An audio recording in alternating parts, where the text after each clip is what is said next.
kitty is lying with me. Her feet on my belly, her belly stretched out in her floof, floof, floof, and her sleepy little face. I have a kitty napping with me. Hello, everybody. Hopefully you can hear me. I'm pretty sure you can. Turn this down a bit. So, basically what is going on today is I'm going to do an art stream. And we're going to draw some Transformers stuff. I'm basically coloring this one I did earlier because my brain was like, well, if we're going to draw, we're going to start drawing now. I'm like, really? And I was like, yes, you're doing this. So, bam! Did a line work. And then I'm going to do some more work on this drawing for being My Hero Academia. I don't know, I was going to go with Boku no Hero Academia, but whatever. My Hero Academia, it's a fucking meme. And I called it meme.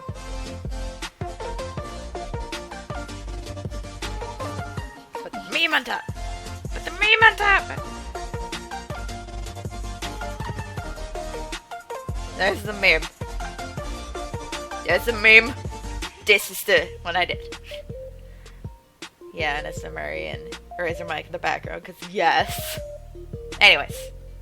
So, I'm gonna do official line art for this. But first, I'm gonna do coloring here. All that fun jazz. But before any of that, I'm opening my bottle of ramen, because at a local stop, they sell Marble Pop, which is like Japanese ramen soda, if you don't know. And they only sell it at one store that I don't get to go to, grocery store that I don't get to go to often, because there's literally fuck all around it.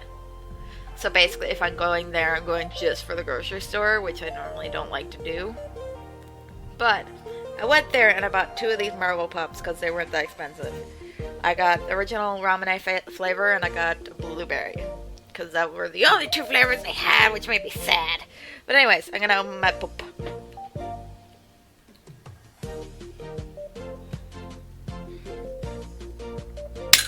There. And I'm gonna keep the thing in it until I drink it. Anyways, moving on. We're just gonna move on to the coloring phase of this bullshit.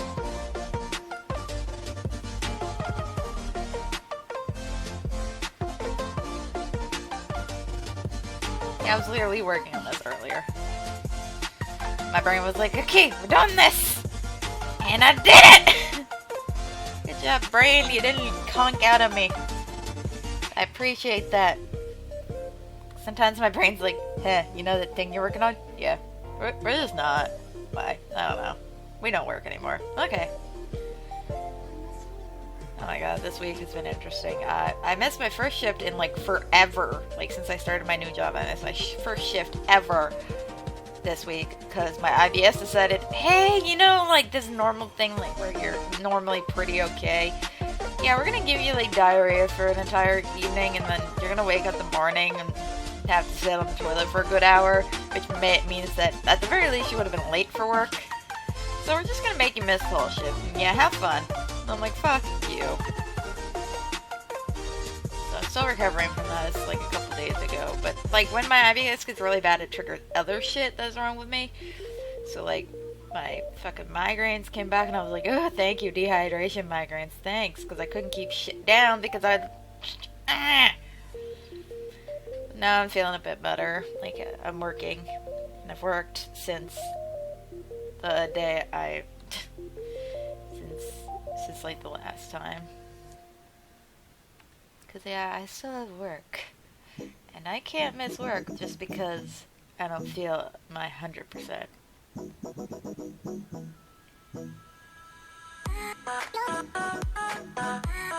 There.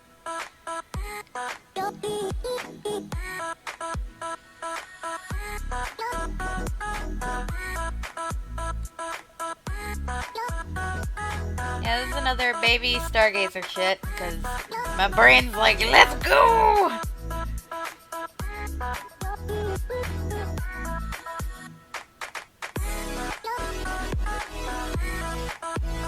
this is like supposed to be her bath time. And this is like a happy AU shit, so Prowl's there and he's like, okay, we're gonna teach you how to bath. And Prowl's kind of doing it because Stargazer, in my AU, she originally was born with door wings, but at one point they get removed.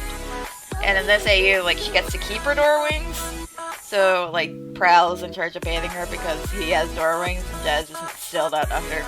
Like, he doesn't have door wings, so he doesn't fully understand how sensitive they are. So, it's Prowl's job. So he's in the bathtub. Like, I'll pull back. So he's in the bathtub bathing her, and Jazz is there like, I got the towel! And I had canon, like, in my AU, Jazz has gold eyes, which is not the most Autobot looking thing. It's basically a sign of being in the lower caste.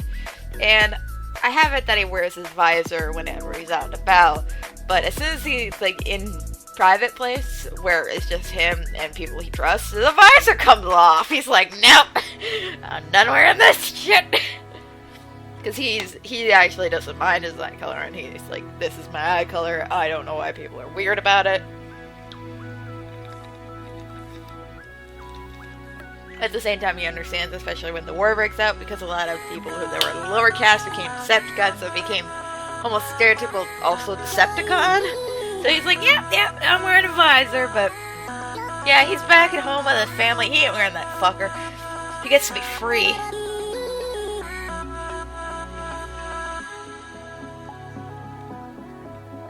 Little Stargazer's like a tiny bit of Praxian. She has like a few things from her carrier, like, but in mostly look, she looks more like her sire. Like, she is little tiny Praxian, very obviously Praxian. Even without her door wings, which she loses in canon. In the canon of my fanfic currently, she loses them when she's a couple weeks old. They have to be removed because of sensitivity, like, something in them gets damaged and they become way too sensitive, so like literally any touch is painful. So they eventually remove it, and in the rest of it, like, she doesn't have it, which she doesn't like she misses them. She remembers having them and it's something kind of integral, but she's like, I guess I don't have them. And I have some AUs where I eventually like replace her wings. But for the most part, like, they're just something that just never gets replaced because, number one, they don't have the materials, and then once they do have the materials, it's been so long that she's just like, it would be better that I understand, like, I miss them, but at the same time, at this point, it's better not having them.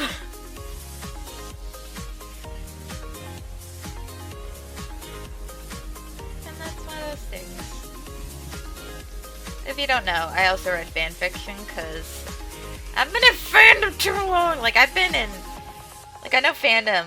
I was reading, actually, a Tumblr post recently about how fandom has changed. Like, back in, like, the early days of fandom, like, the only people that were really fans, like, a big thing was, like, oh, I squee and that kind of stuff, and, like, being super excited, and now people, like, are like, oh, it's kind of cringe, and... I'm just here to tell you, like, that's fandom! That was fandom! And, like, people changed it. I'm like, wait, this isn't fandom anymore. And they're like, no, it's not fandom anymore. And I'm like, get out of here. You don't know what you're talking about. This is fandom. I've been here. I've been here the whole time. I know.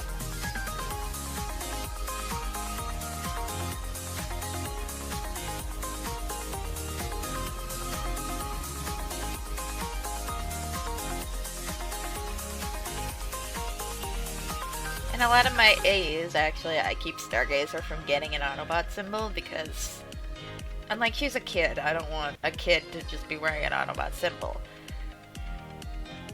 But in a couple AUs, she gets it. She gets it in animated.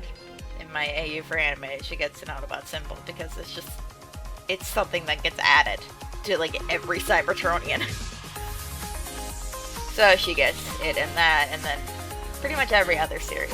Every other one. I'm like, no, she's not getting an Autobot symbol unless, like, the war is still going on when she's older. Then she gets it, but other than that, like, she just doesn't get it because I don't think she should have it.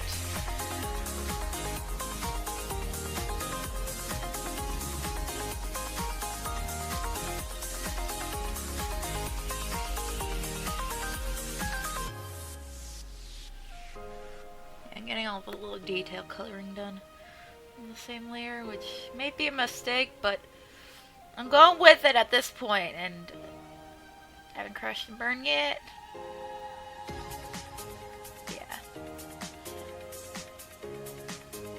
Yeah, I do a lot of, if you don't know, I do a lot with fandom shit. I've been in it for a while, as I said. And like, this actual OC I came up with and started writing the fanfic actually back in, might have been 2014, 2015. So like 6 years ago. I've been working on this fanfic for a while because it's been like dead, back, updated once a year at one point. But like, it's a fanfic I've always come back to because it means something to me. And I have so many different AUs that it's going to go into because if you don't know, I'm not neurotypical. And Transformers is one of my hyperfixations. And I also just like this is the epitome of what I like writing in fanfiction is found family, like slightly angst, traumatic, like bad past, but like kind of getting over it emotionally, that kind of shit. This is my jam! And that's kind of why I never really got away from it. And also, just as an OC, she was just a character I just fell in love with. I was like, as an OC, this is an OC I like, because I don't make a lot of OCs for characters unless they're like self-inserts. I mean, for shows, like, I make OC characters and make my own worlds for them. Like, I do 2 webcomics, The Shadows and Akuma no Kikata. But, like, I don't do many in-character, like, 8 OCs for shows that aren't either self-inserts or they aren't, like, just me taking a canon character and inserting into an AU that it's just not existent in, because I wrote a lot of 2K3 fanfiction that I never posted with Mona Lisa, because she was my girl. And at that point, let me explain to you. At that point, she had only appeared in the 1987 show. This was before 2012. This 2012 show. This is before she appeared again. I literally was like, this one character that's been mentioned 5 times! Let's go! And it's actually, like, here's a fun fact. My middle name is actually Mona. I have 2 middle names. I legally changed my name a few years ago. And when I legally changed it, I added Mona because that name was just so important to me and really helped me develop a lot during my teenage years, and it was a name I kind of clung to. So it became my middle name. It is actually, and also I go, like, as you guys probably know, Yashiro is actually a name I go by with, like, 98% of my friends. But back in the day, I used to go by Mona online, and Mona is very much a name that's still important to me, and I'm like, even if I don't go around getting called Mona on the internet anymore, because I go by Yashiro, which I think fits me better. But, like, it's still part of me, and that's why it's my middle name. And that's a weird reason, I know. But I'm sorry, I need it. My soul requires this.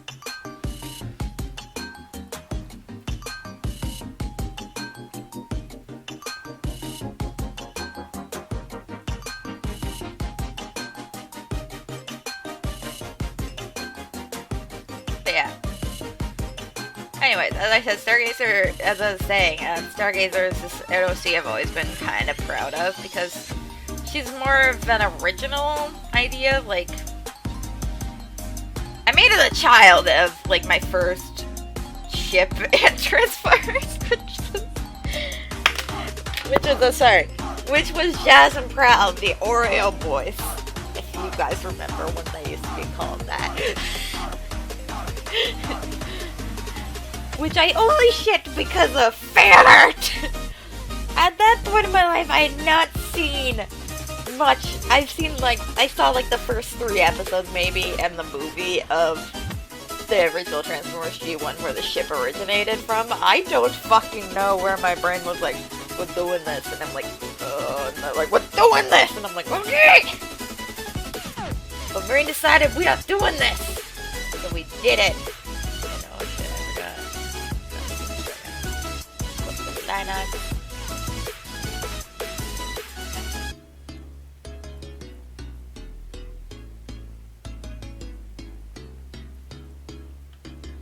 Yes, fixed it! Anyways, back to comments!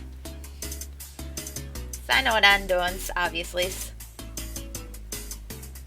But yeah, like, that's just I don't know. Stargazer is just a cute little character that I came up with, and I wrote a lot of stuff about her at the time. Like, I don't publish half of what I write because when I write fanfiction, I write it slightly out of order.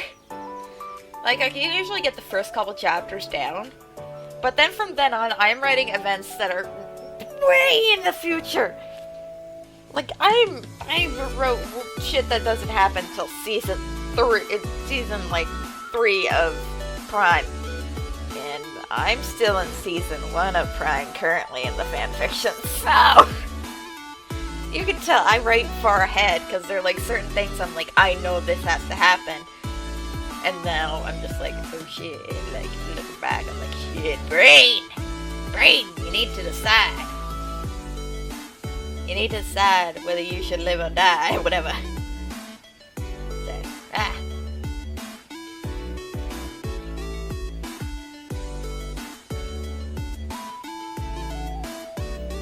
yeah, there's just some stuff I just love about being in fandom. Like, fandom has changed over the years, and there are some places, like, in fandom I just won't go to. I'm like, no, you guys have this is your shit, yeah, I'm out. But, like, for a while I actually took a mental health break from fandom, because I was like, okay, I can't be in this world, because it was during the big shift that happened, and I was like, oh no, get out of here. People with, like, different opinions, and people that were neurotypical, and just were like, oh, cringe, and I'm like, get out, you don't understand. And, like, there are still some people, like, oh, my fucking favorite things. Which I can understand if you're a gay man and offended by it, but the whole idea of straight women shipping men, and most of my ships are men and men, mostly because I watch a lot of men-oriented media, and when I see them, I'm like, you too!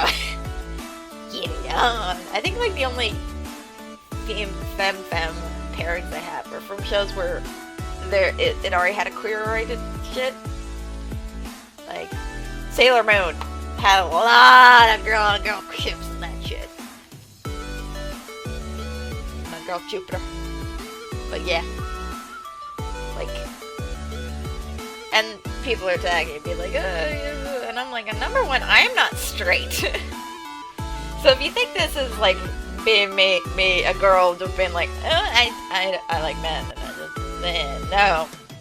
And to be fair, like, a big part of male porn is female on female. So, like, at that point, I'm like, I don't really care if I'm offending the straight men. Like, I'm sorry if I'm offending you, straight man. I gotta tell you to get in fucking line. And your grievances with the rest of the fucks. But, like, a lot of fandom shit, like, people are like, ugh. Like, one of the early fandom shit that is still part of Transformers and is just not nearly as popular anymore is MacPreg. And I'm like, yep. And then JR was like, we're gonna make it canon! And then everyone was like, shit! But yeah, like, that was the early fandom shit. It happened all the time. Like, MPreg, that was a big, fuck, that was a big thing.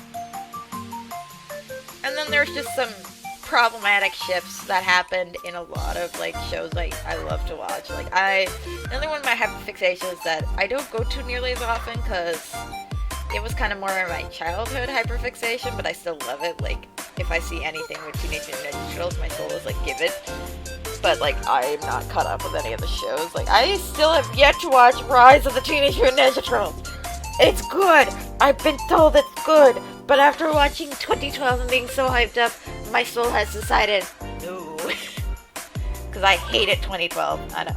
I understand if you like it, like, good on you, you like it. I fucking hated that show. I was like, this is, no, I hate it. It was just not my thing. But if you liked it, good on you, like, fucking great for you, but I hated it, and it kind of made me, like, not trust it, and then the Bay movies came out, and I was like, ah! I've only watched the first Bay movie. I never watched the second one, because I hated the first one so much. I was like, nope! Not doing it!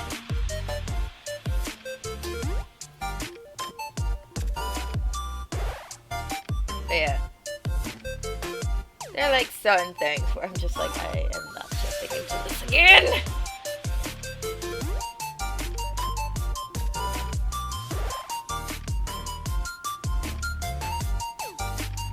Yeah, fandom has changed. Fandom has changed.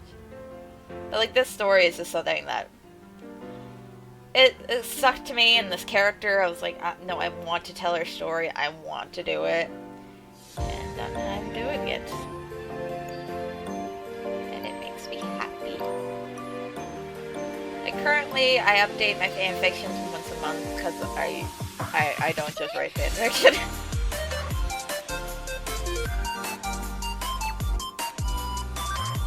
Like, I was never, like, I think only a couple times I've been, like, weekly updates. Which is, God bless the people who can do that, but I have way too much shit in my brain.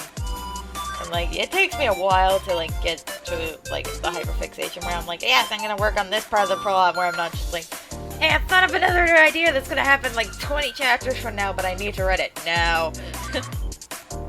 That happens a lot. And, like, I'm currently kind of forcing myself to work on one fanfiction that I'm just like, I want to do it. Because I started it, and I'm like, this is something people are liking. Like, it's my B&H fanfiction called The First Quirk. And I'm like, I like this. I like it. But B&HA, like, My Hero Academia. The fandom, I hate it. For the most part, like, I love certain artists, I love the Eraser Mike fandom, but, oh shit, like, 98% of the time, I'm like, I can't be in this fandom for too long, like, it hurts. It hurts. But, like, it was the same with the Undertale fanfic, the Undertale community, like, Undertale community, fairly good, but there's just a little too many bad apples that just kind of ruined it for me. Where I was just like, I'm gonna love Undertale, but I'll do it on my own, thank you. I'll still follow, like, my favorite fan artist, but that's about it. And that's what I mean when I leave fandom. I'm still following my favorite artist from that fandom, but I no longer participate. I'm no longer actively looking. And, like, I'm kind of like that with B&HA, and since I'm writing a fanfiction in it, I'm like, shit, I have to, like, focus. But I don't know.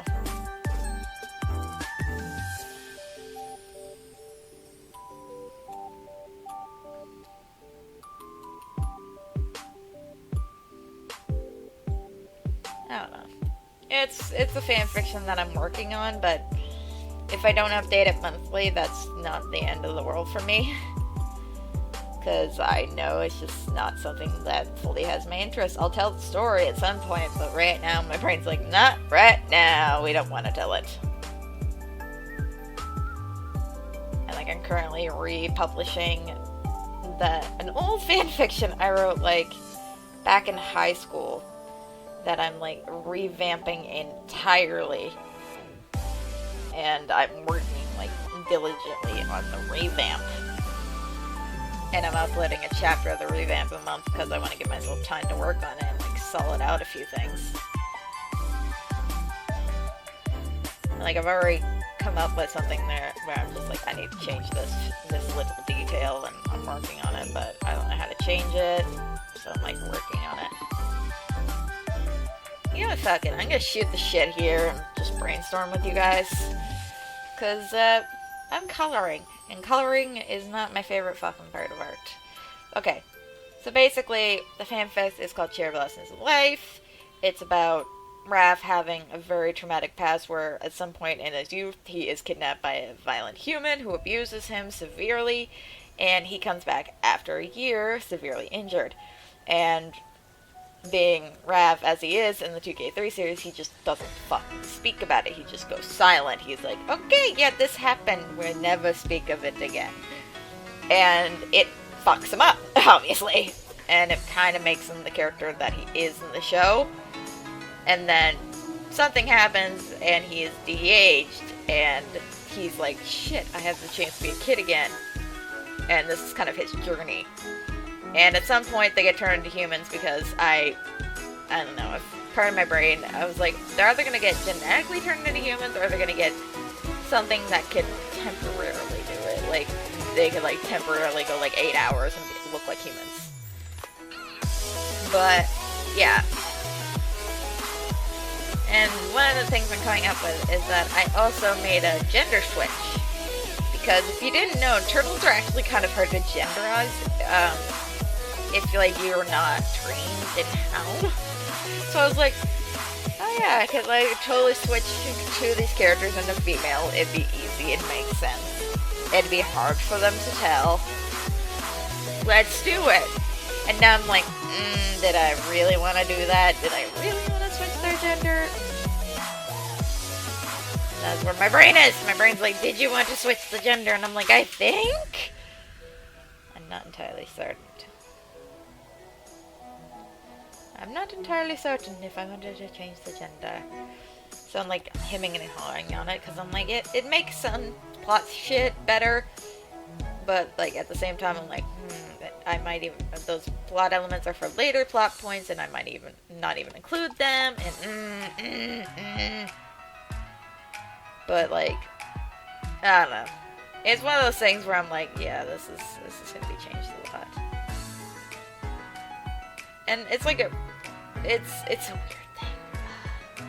My brain's kind of stuck. Like, do I want to keep them of the male gender and deal with whatever comes later in a different way, if that makes more sense? Or do I just want to bite the bullet right now and be like, fuck it, they're this gender now. These two are now females, get over it. But I'm not entirely certain if I want to.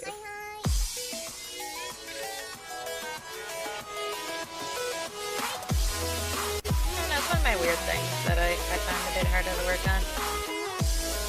I'm just like, I want to do this, but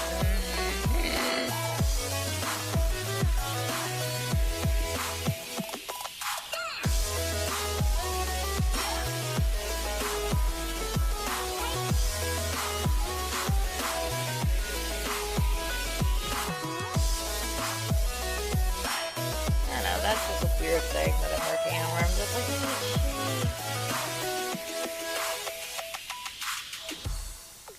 like most of my other stuff, I can usually figure out where I want to go with the plot point, but like this is a rewrite of something I wrote almost a decade ago. So I'm like, I want to do it right, and I want to make it like good and like show my evolution as a writer. But like it'll still be the general same plot, but like the changes will just reflect how I've changed as a writer, and I'm like, shit. Like I thought about just changing it to like make it just more coherent in a story sense, but I was like, no, I want to change. There's some aspects where I was just like, yeah, this plot point is going away. This plot point I didn't like. So I'm just revamping entirely, and I'm like,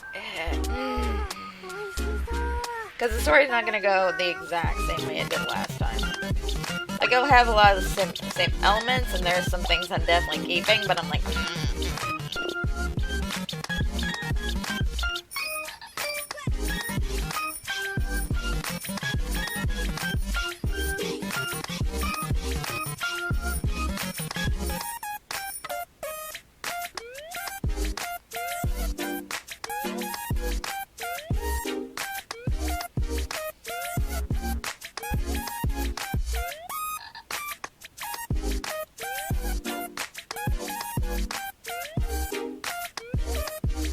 for this one, currently, I literally almost have the chapter done for this month. I'm just like, I leave it for a few days after I finish a chapter so I can review it with a clearer mind, because I need to kind of forget what I wrote. Because I am bad with grammar. I'm like, okay, I'm gonna fact check this. Go check it, read through it. But in my brain, I am that kind of person that's like, yeah, that's what I wrote, and they're like, that is not at all what you wrote. And in my brain, I am mentally replacing the parts. In my brain. It's bad. And I'm like, ah, shit. Yeah, it's literally something I check for. I'm like, oh shit, did I mentally adapt this part, or was it here, or did I fuck it? Ah!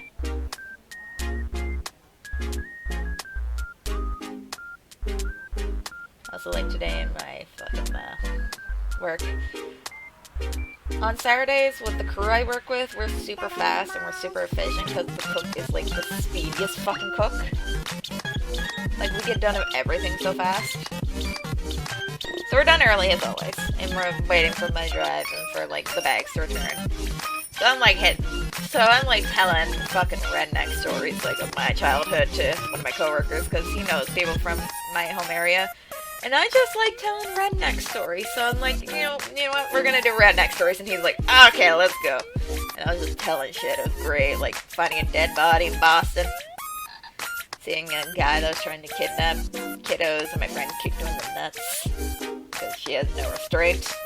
At the time we saw two people in like banged up fucking Lamborghinis. Or it was either Lamborghinis or cabs. I can't remember. All I know is that I also saw two beat up Lamborghinis, and it might be mixed up because it's been like 6 years. But like they get into a fist fight, and then a fucking cop on a horse comes by, and they just finally get back into their cars. We're just like, or have we lost a kid, and his brother found him and almost beat the shit out of him in front of a cop. It was great. We did stupid shit. We're a redneck. We didn't care.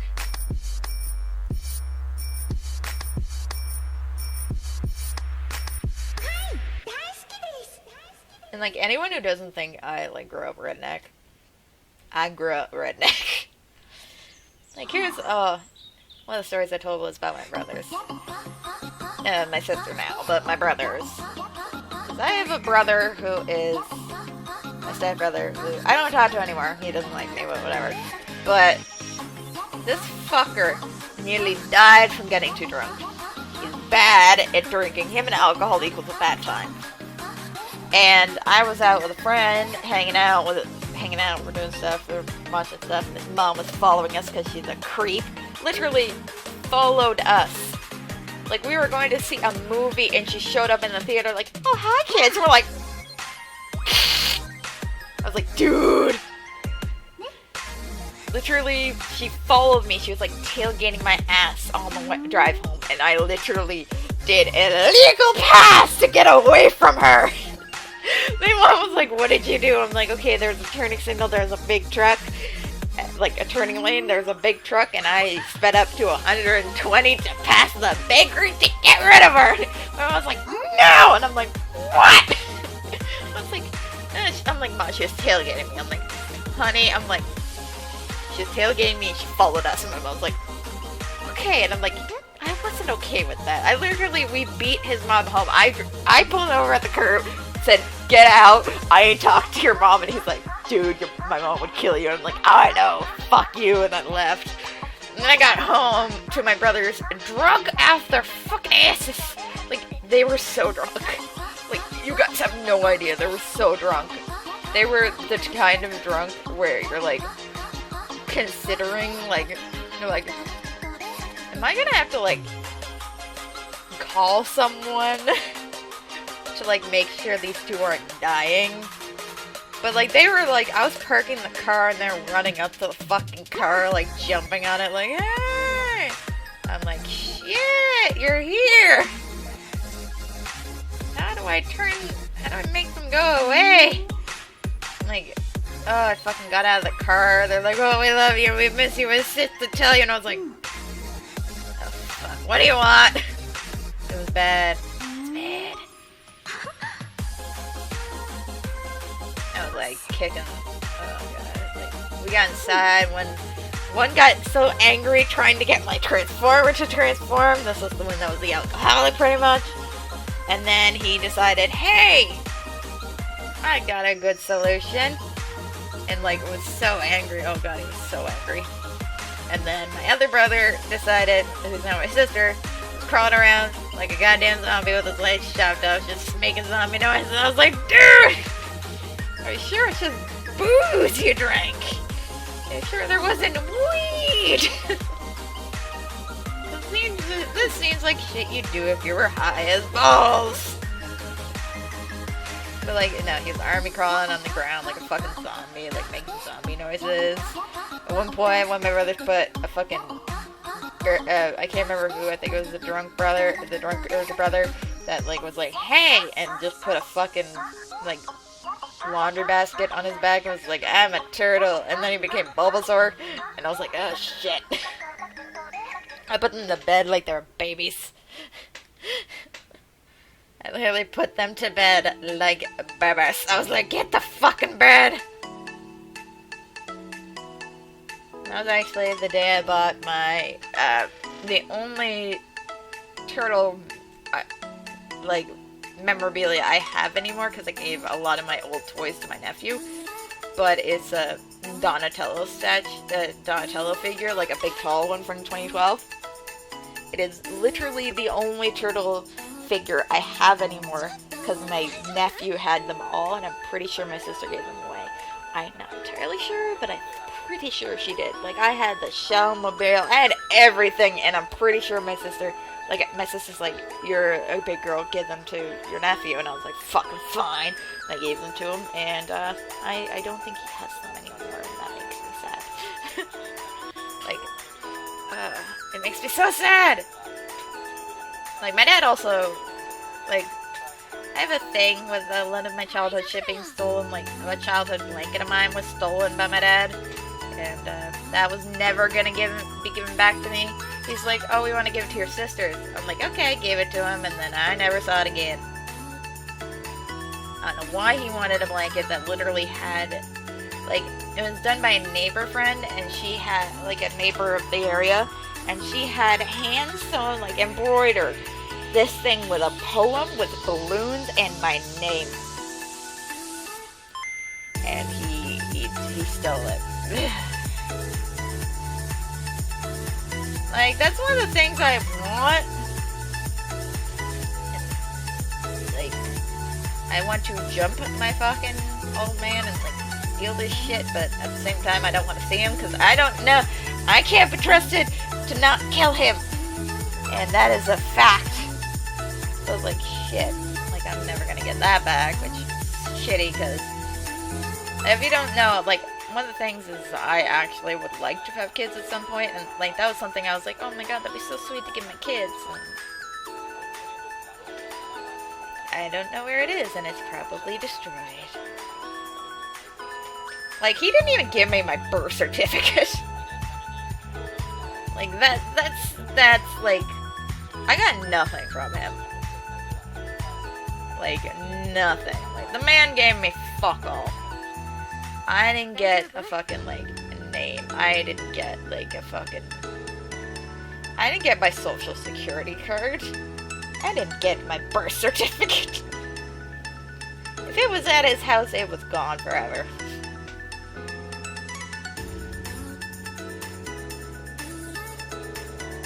And there's still some things, like, I fucking want, but I'm like, I'm never gonna get it, because, yeah, he's never gonna give me my shit. At some point, I've just kind of accepted. I'm like, yeah, that shit I'm never getting back. Yeah, that shit I'm never getting back. And like, with my nephew, I'm like, I'm glad I gave it to my nephew, because my nephew had fun with those toys. But like, at the same time, I'm like, it's a little upsetting, because, well, like, my family, because I'm not neurotypical, my family didn't understand that for a good chunk of my life.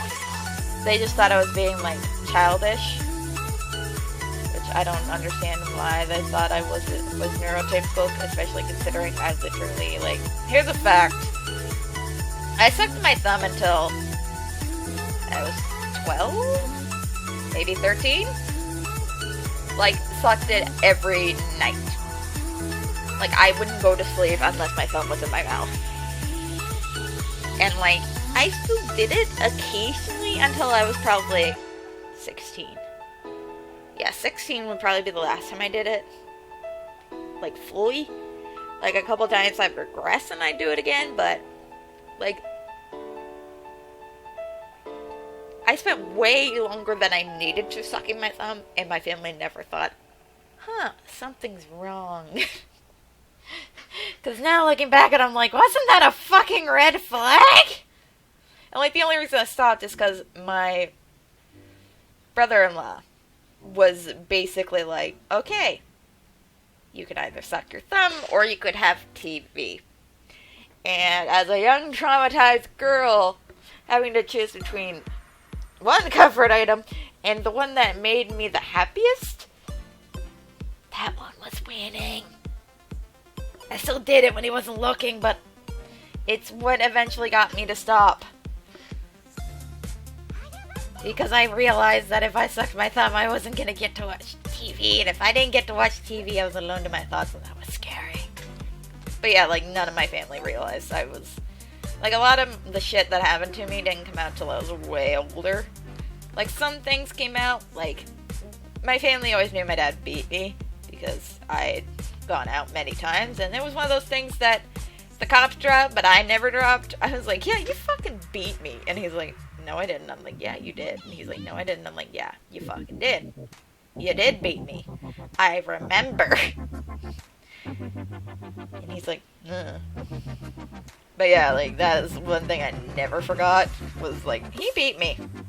And, like, if any of my friends were like, oh, you're so lucky you have both your parents around, and at least your dad's kind of good. And I was like, no, my dad's not good. And they're like, what? And I'm like, he beat me. And they're like, what? And I'm like, yeah, he beat me as a kid. And they're like, what? And I'm like, yeah. There's a good reason I don't fucking like him. That is the main reason I don't fucking like him. Because I knew he beat me, and I was like, yeah, fuck you. But yeah, as I said, like, a lot... My family didn't know a lot of shit. But, like, I am so... Like, looking back on my fucking life, I'm like, oh my god, how did no one know? Like, another thing was, I also had a speech impediment. Which... no one ever recognizes. They're like, wait. As soon as I say it, they're like, I could never tell. And I'm like, yeah. And they're like, you went to speech therapy? I'm like, nope. I just got yelled at enough that I yelled at until no one could understand me for so long that I just eventually outgrew it. The thing is, I used to lisp. I used to have a bad lisp. Mostly because, as you can probably tell, kind of, in my voice, I have kind of a water voice. It's because I have so many allergies that I was constantly so stuffy, and I only breathe through my mouth, that I would just get such a watery mouth, and as a kid, I had no idea how to control it, so I'd just get the worst lisp, because there'd be so much phlegm in my mouth. Like, that is the entire reason I had a lisp. And then I have a stutter, which I only still stutter on one word that I know of currently, and the statistics. I stutter on that word. Literally the only way I can say it without stuttering is going statistics. Statistics. If I say it, try to say it faster, like statistics, I stutter.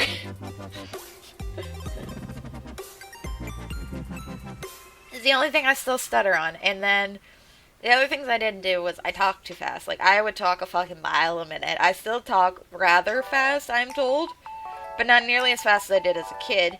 And then I also just didn't enunciate things. Like, I just get at the general noises and just went from there. I was like, there, close enough. And also, like, a good chunk of my speech impediment was fixed when my mouth was fixed. Because I used to have teeth. Like, full out, mouth couldn't close, buck teeth. And I also had a gap that I could stick my finger in between my front teeth. Like, I could stick my tongue in it, like I used to be able to do that, like, curl your tongue in it. Yeah. Now I got semi-fixed teeth. I still have, like, one tooth that goes inwards. I have a indent in here. I have still have a slight overbite, but it's not nearly as bad. And I think that also helped my speech impediment. Because my mouth was like, finally! We're not, like, arguing for space here. Which, I mean, fucking fair enough. Yeah.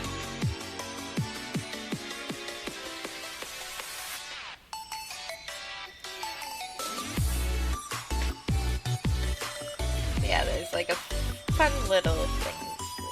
I don't know.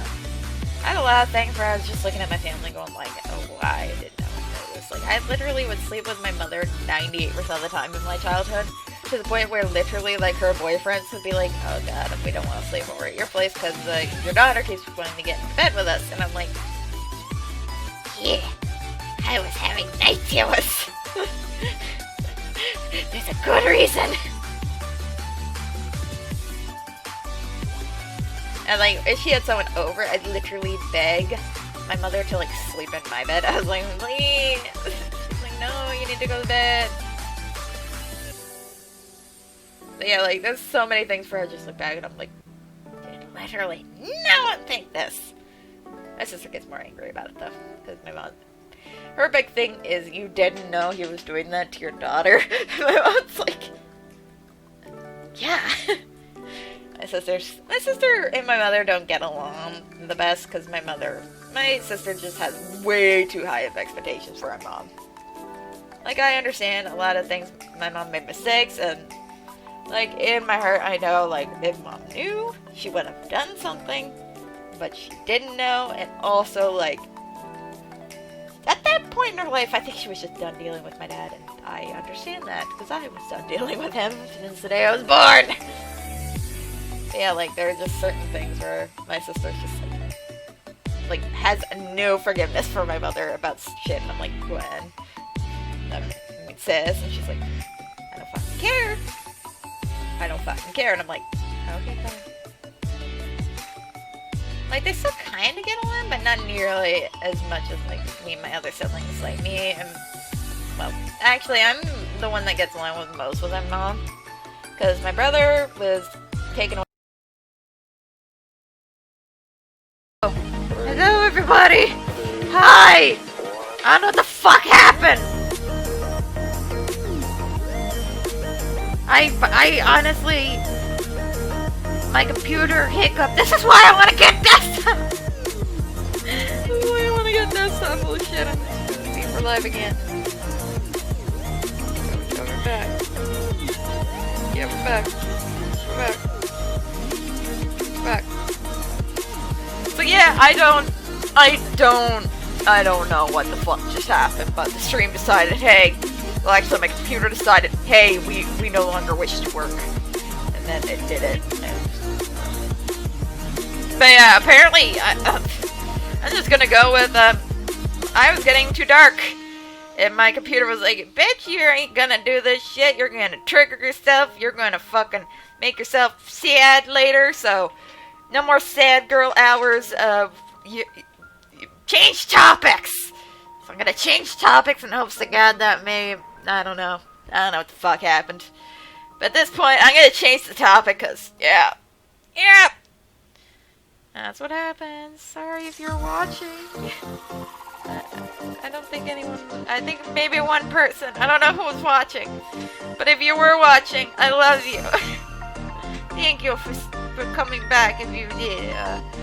Sorry for technical difficulties, and sorry if the conversation I was doing before was kind of dark.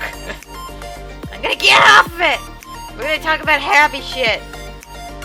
Like, oh, fuck.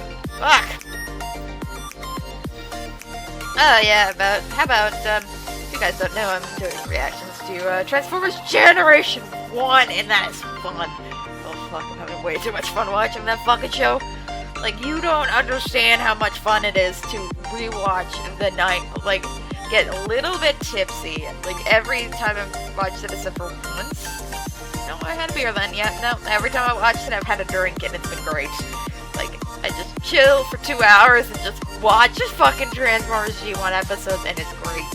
The animation errors, the plot, the randomly finding shit that I'm like, this is where it came from in the fandom, it's great.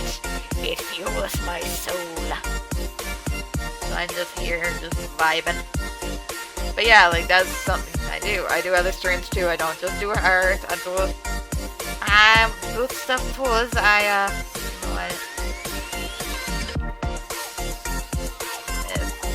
Brain work! No, I do react streams where I've reacted to mostly Transformers G1. I watched a bit of Rescue Bots, but YouTube did not like it. But Twitch didn't mind. So if I become an affiliate at some point in Twitch, then I'll definitely like do more streams like reacting to like more current Transformers shit. But like I've done the fucking combiner, like the Prime Wars trilogy, but Machinima, yeah, that shit. Yeah, I watched all of that live on stream. That was fun. I'm also playing video games like Tales of Symphonia, and currently right now my obsession is playing Fall for Cybertron. I wish I could get Devastation and fucking War for Cybertron, but no, apparently Activision decided to be a dick and pull their Transformers games off of Steam because they're dicks.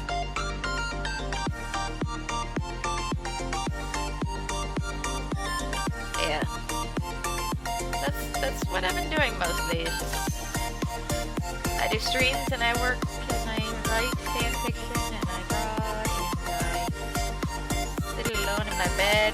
I do TikTok. And spend way too much time on TikTok to be quite honest. Like, TikTok may own my soul now. Like, I never got on Vine, but TikTok has what I think Vine was to a lot of people. Like, if like TikTok has brought a lot of good humor. Like, I think maybe I've seen like a couple of people doing like TikTok dances. No, I'm there for a giant bearded man with his daughter who loves Beetlejuice. Ecstatic woman with tiny little finger hands. People talking fandom shit. A man voicing his cat and making it gay. It's beautiful. That's what I'm there for, TikTok.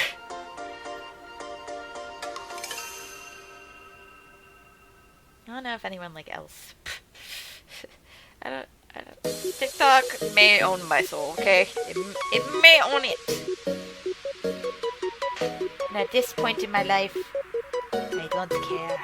I'm there for kitty videos and random weirdos. It's great.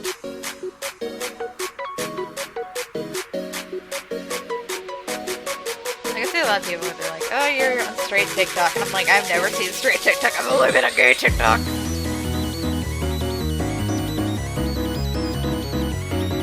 Been a weird, non-neurotypical people. TikTok is great.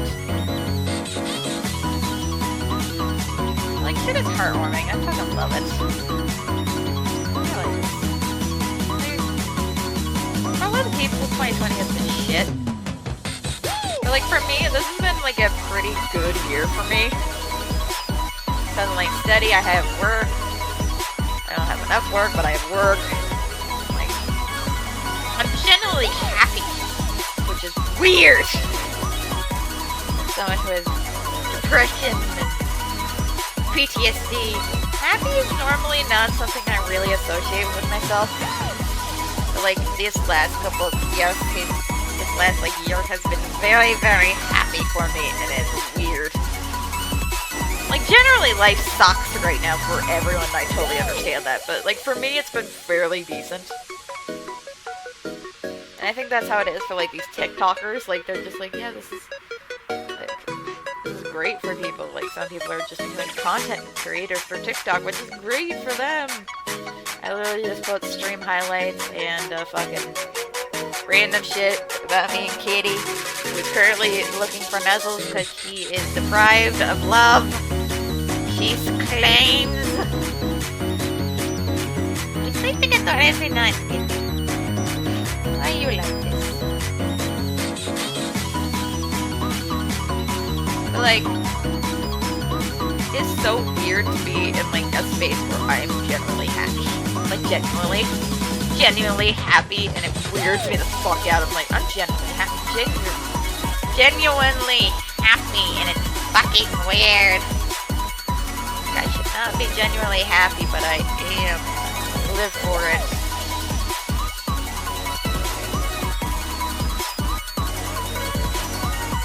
You don't know what it's like to have depression, PTSD.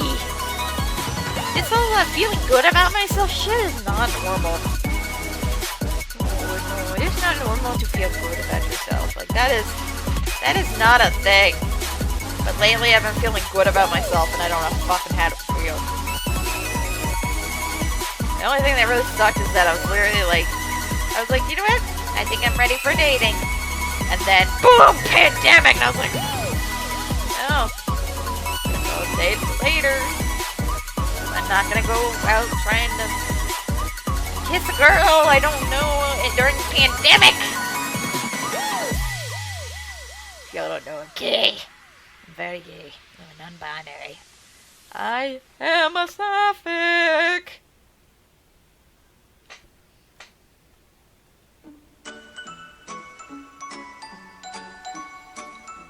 Like, I think the only, like, my mother has her time with her right now because my sister is trans, but she's not really transitioning, and I get it, because, well, it's expensive and all that kind of stuff. But, like, my mother is not up to... My mother's technically a boomer, like, she was born in the 60s, but, like, she's not, like, the average boomer, because literally, like, her family abandoned her. She had a kid at 16. Like, she's not the typical boomer, but, like, she's not nearly as progressive as she can be, and, like, she just doesn't understand stuff. And to be quite honest with my sister, like, it's just not something, like, she's not taking a lot of the typical ways of doing trans, because my sister's very, very, I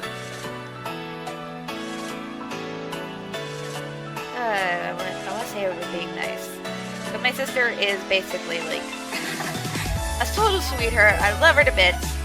But she can totally kind of get ahead of, like, when something gets to her, or something she's interested in, or she believes in something, she goes to kind of the extremist angle, and I'm not that kind of person. Like, I'm like, my sister has to use a certain kind of soap, as do I, because I use baby soap. But, like, she has to use a different kind of soap, and my mom could only find a male thing, and she kind of got angry. I'm like, I understand, but, at the same time, I literally told her when she was first transitioning, I'm like, men's stuff is better. And she's like, yeah, and I'm like, okay. You can buy female erasers, but they're not going to be as good. They're going to cut up your skin more, you're going to have a worse time using it. Trust me, just stick to the men's stuff, and you'll save money. But, like, yeah, there's certain things where I just gotta like my sister. I'm like, sweetie, you need to chill. She doesn't know how to chill. Cause I'm a very, very, like, for a lot of shit, I'm very easygoing. Like, I'm just like, fucking whatever. Like, that's 98% of the reason I'm non-binary is because I'm like, I don't care what you perceive me as, I just want to be a being. I just wish to exist. If you judge me as female, so be it. If you judge me as male, so be it. I like wearing men's clothes, and I like being called sir. It makes me feel awesome. But, like, my sister's like, oh yeah, you're for the trans community. I'm like, I don't really consider myself that, because I don't have this dysphoria at all. Like, I bought a binder once, and then I put it on, because I was like, oh, I made it cool with a flat chest, like, for cosplay, pretty much. And then I was like, I hate this. I hate every part of this. It's tight, it's uncomfortable. I like wearing loose things, and the fact that this is worse than a bra, and I don't even wear real bras, I wear sports bras. I was like, this is worse than my sports bras. It's like wearing a real bra. I'm gone. Like, out.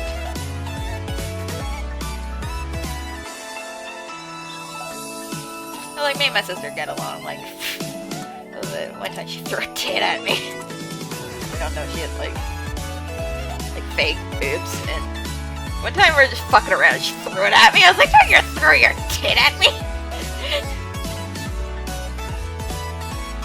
Like, me and my sister are pretty close, but, like, there are certainly things where I'm just like, okay, honey, you need to chill, and, like, certain things with her mental health where I'm just like, okay, you need to get help. And she's like, no. And I'm like, that's kind of not an option at this point, huh? Like, your life is shit. You can't fix it yourself. And trust me, I tried. You need to get help. She's kind of stubborn in that way. Took her a while, but now she's like going to therapy, which is great. Literally, I'm like, you don't understand how much therapy will help. And you're just not going to therapy for a long time. When you need it, please just go to therapy. Because also, like, she needed for her gender, just, like, being trans, like, I think any trans person, if they can get into therapy that, like, won't be misgendering them, should get into fucking therapy. And then just with the added childhood trauma, I'm like, yeah, you need to get into therapy. And she's like, God damn it. I'm like, yeah, sorry, you need to get into therapy.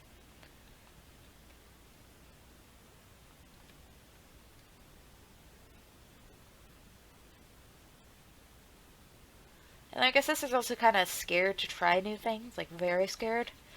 Like, one thing is that me and her, like, I've been given a proper mental assessment, but I have complex post-traumatic stress disorder, which is a fun beast. Basically, like, a lot of disorders can't be found when you have this, because it can mimic a lot of them. Because symptoms of trauma can also mimic symptoms of autism. And, like, my sister's convinced she has autism. And I'm like, okay. Yeah, like, we probably both do. But I can never be told I have autism because I have PTSD, and I look at her and I'm like, I don't think you understand, but you probably have PTSD too. Like, not like complex like me, but you probably just have PTSD. Like, given the shit that's happened to us, you have PTSD. I love you, but you have PTSD. And, like, she just will not go see many doctors. She's just the worst with doctors, to be quite honest.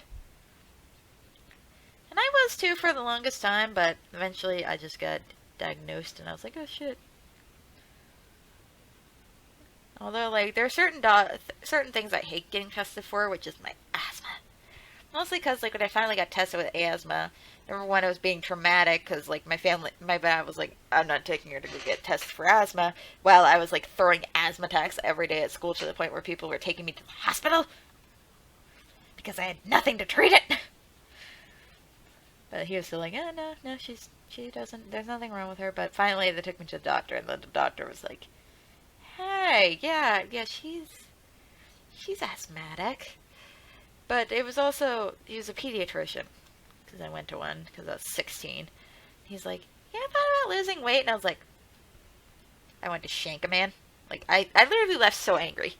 My dad was angry, too, because he's like, I'm not sick, and I'm like, don't call me fat, motherfucker. Like, I was ready to square up with a hoe. I was like, bitch, you wish to call me fat, do you? Then you have chosen death.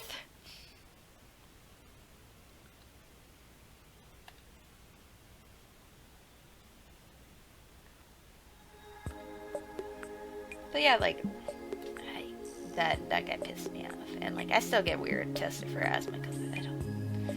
Yeah, it's one of those things where I'm just like, I hate it. I hate everything about this. But I still get my kind of test done. Not all of them. Not all the ones I probably should.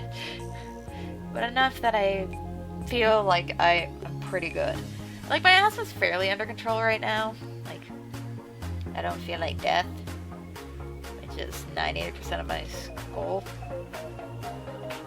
And because I, like, went undiagnosed and, like, went without puffers for so long, like, I have a pretty high tolerance for not having trouble breathing.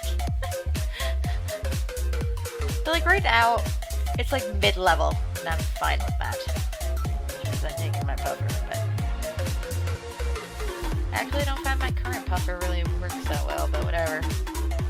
It's a pandemic, and the place I go see my doctor is also, like, where COVID testing is happening, so your girl's staying away! But yeah, like, I have a lot more tolerance for things than people think. And, like, when I actually do go to the doctor and people, like, brush me off, I literally look at them like, you don't understand. I don't come to the doctor for anything. If I'm here, something is wrong.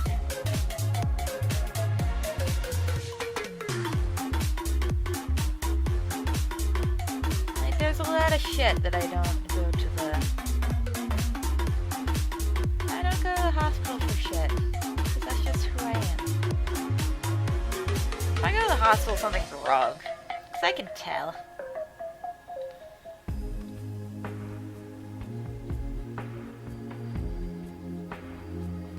My favorite thing right now is like living with COVID, like around, is like a lot of the symptoms for COVID I have normally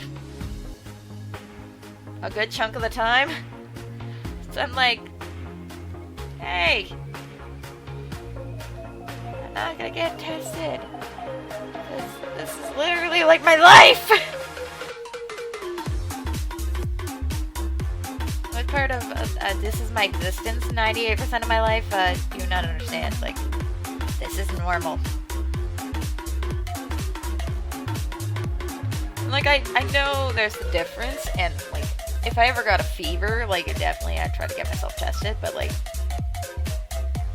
that's where my brain's going. My brain's like, fever. If you have a fever, that is cool, get tested for COVID time.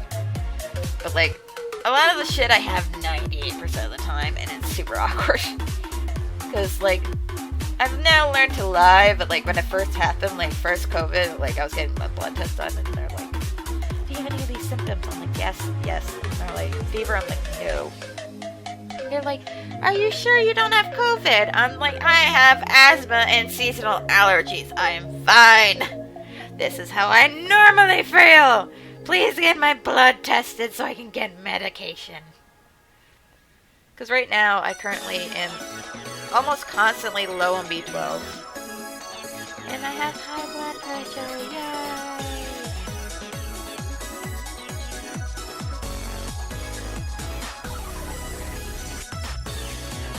Like, I just have shit blood pressure at this current moment in my life.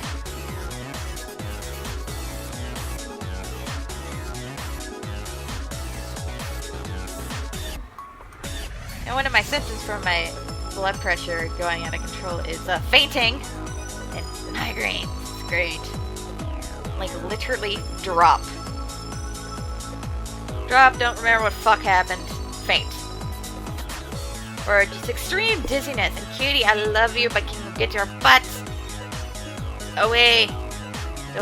Don't you dare knock over my water bottle, please. Please have mercy.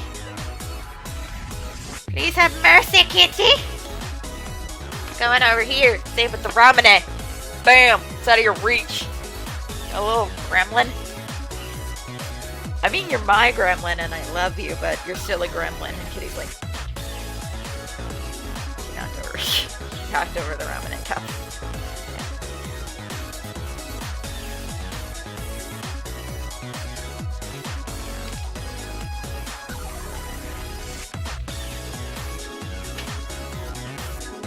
Kitty, you're just having the fucking life, aren't you? She's like, yes! I knock over things. It's great. Don't eat the computer! Don't eat the computer! What is with you and eating computers? You are not a technivore!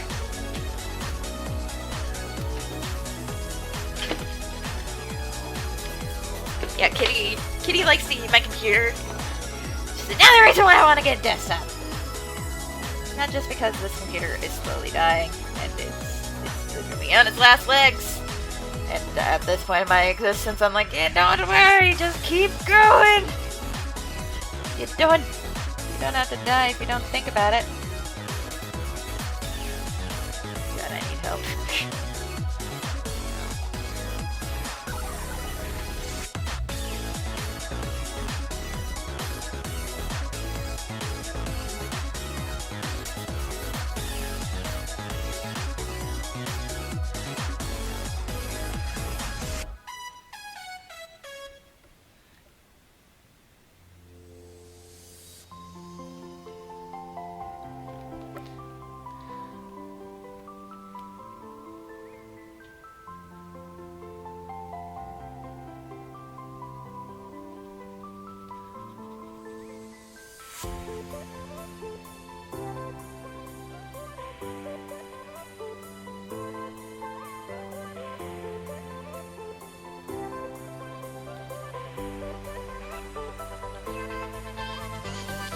know, something hour. Make you feel a bit better. Let's talk about this AO shit. Let's go, Brian. Let's go! Gotta go to the land of fandom we go. Oh yeah, so this is Jazz and Prowl, the Recreation Stargazer. Jazz and Prowl met. Jazz is an ex-slave. Prowl is the Prince of Praxis. Eventually he became king, but like not for long. Like it was a very short period of time he reigned. Like basically his parents were assassinated earlier in the war, and like he ruled up until like shit hit the fan again, and like the war finally broke out and Praxis fell. So like he wasn't the ruler for very long, but he was at one point the ruler of Praxis. He was the king.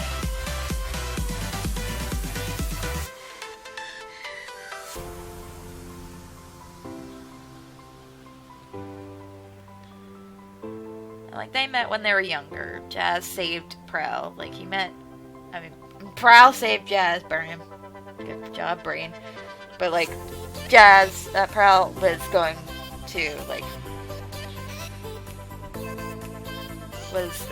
going to a fucking slave house because like the Iconian government was like, hey, we know you guys don't have slaves. So maybe if we show you how useful they are, you'll get slaves. And his dad's like, okay, but I'm bringing my son to show him why we don't have slaves. And he's like educating his son, and his son's horrified.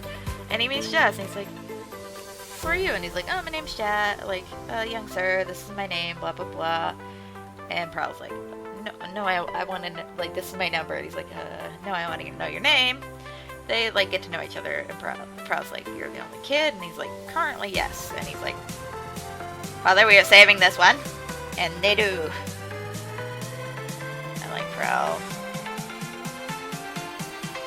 Prowl's family just hate Jazz, take him with them, and he lives in Praxis with them. I was kind of raised. It's not really raised, I would say. It's more like he spent the last, I'd say they met when they were about 10. Never really gave a specific age, but in my head it's around 10. And then Jazz stays with Prowl's family and is kind of there with them, and they kind of look after him once he's a free citizen in Praxis, and eventually the two of them kind of romantically fall in love and start living together as lovers and shit, which Prowl's family is okay with. And they're happily, they're bonded, all that good stuff. And then Prowl's family is parents are killed, leaving behind his little brother, who he's shit, I have to look after my little brother, who's basically a baby. He's very young. I'd say, I think I made him, I think he's 6 when his parents die. So he knows them, but not, it's not his biggest thing, and he's just dropped off with his brother, who is now king. And then Praxis falls and all that good stuff.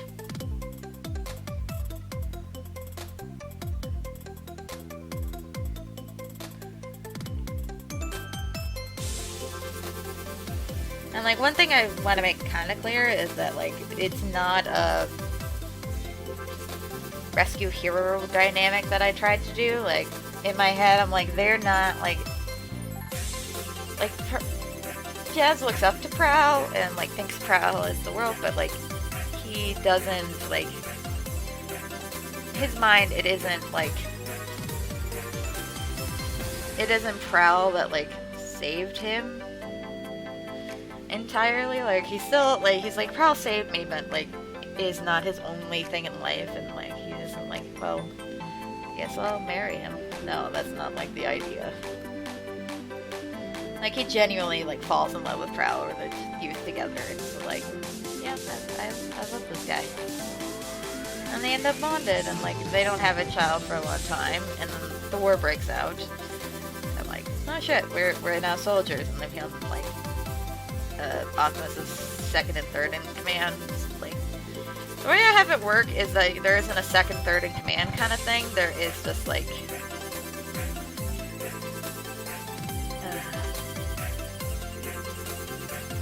there are commanders that are in charge of certain things.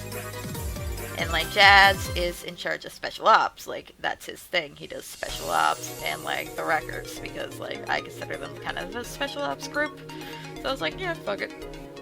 He's not like, he doesn't like control the records. He's just like, if superior officers want the records to do something, I will go ask the records. But other than that, they do their own thing. They're their own mechs.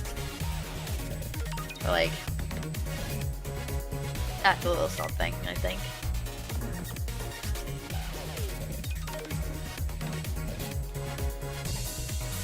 Like, yeah. I'm like, Jazz and Prowl, they met. They're happy and they're married. And like, Jazz, before he met Prowl, like, for the first, like, good use of his life, like, I'd say, he's only a slave for, I'd say, 3 years when he meets, like, a full-on slave. When he meets Prowl, like, for about 3 years he spent. And before that, he lived in Kaon, and in my headcanon, Ratchet actually owned a clinic. Kind of like he does in like IDW where it's like the dead end clinic. Like kind of like that, except it was like a thing that, like it was a clinic in Kaon that like kind of ran on kind of government funding-ish kind of ideas.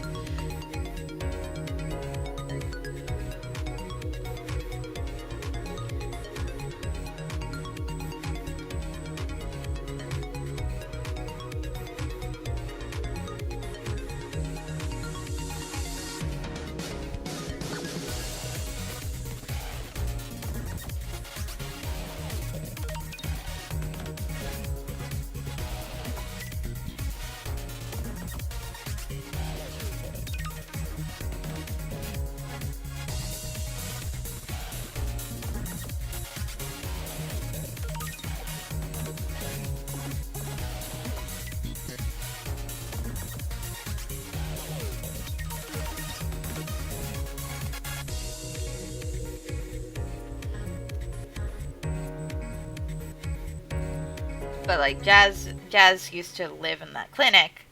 Like the clinic kind of took care of the kids in the area because like most of their parents were like working ridiculous hour days and like couldn't watch their kids. So like the clinic was just kind of like, oh, you drop your kids off here and that like they kind of get raised there.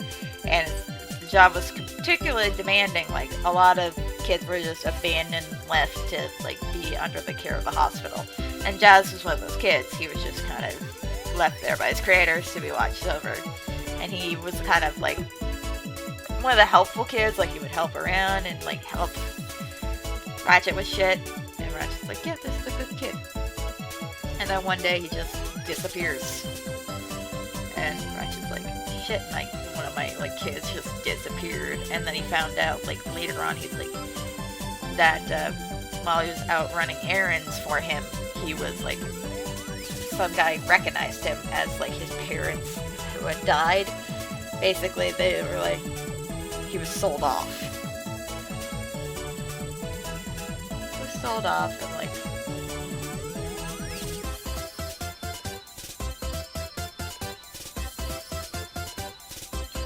he was sold off and like, this really upset Raja because it's like you don't just, like, he was under my care. You don't just give away one of my kids.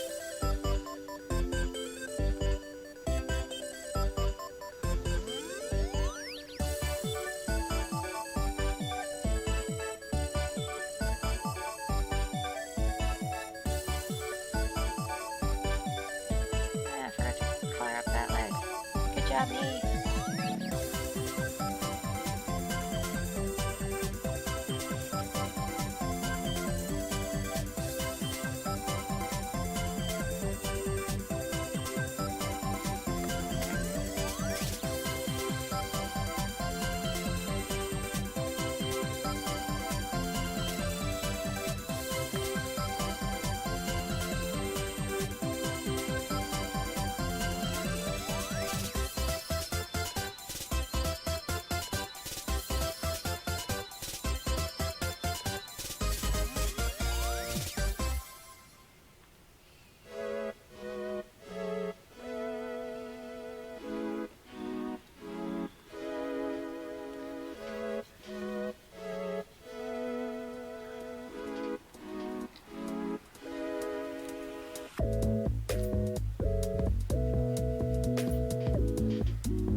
Okay.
Here, looking good.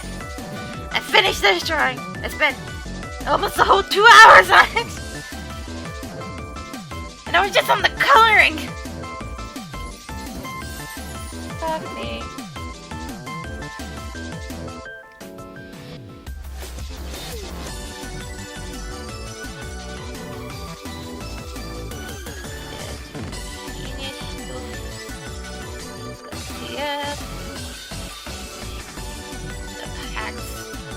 Gosh!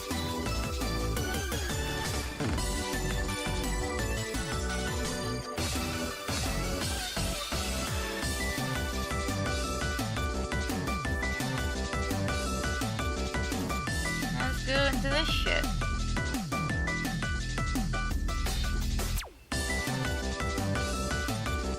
The bitches and their bitches. Go!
imagine these guys, like, partying in their early 20s.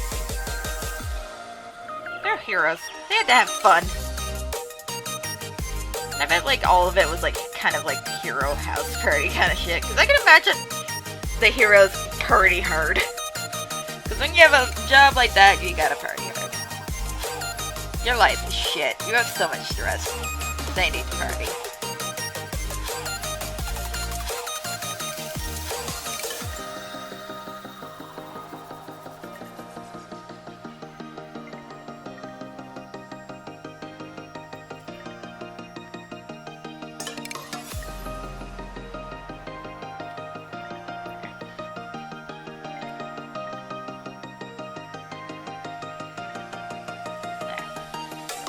They're looking beautiful.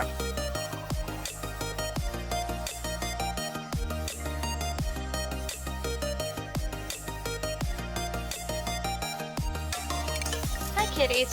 You coming up again? I'm gonna turn on my light because it's probably been a while since you guys been able to see me through the fucking webcam. Let's go! I know what I'm doing. I know how to stream. I've only been doing it for months.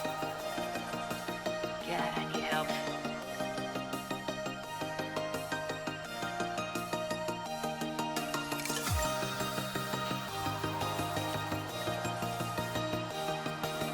As soon as I put my hand anywhere near Kitty, she's like, "Nyas! Not helping right now." But I appreciate it because I love her.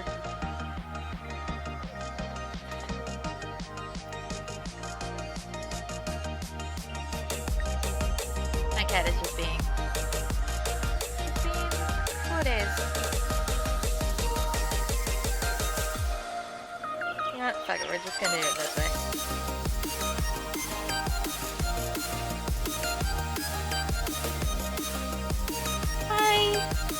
You want pets? One of my things my cat loves is like right before her tail getting it scritched. She likes scritches. She also likes it like when I scritch her cheeks. She likes cheeky scritches.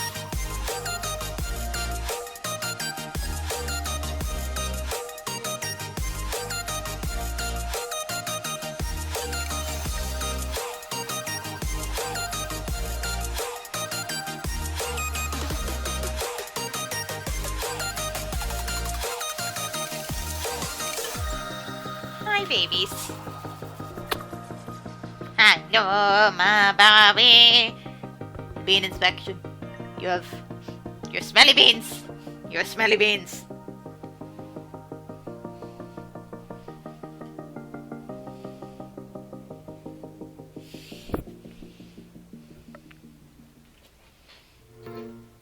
I like how I started this and I'm like, eh.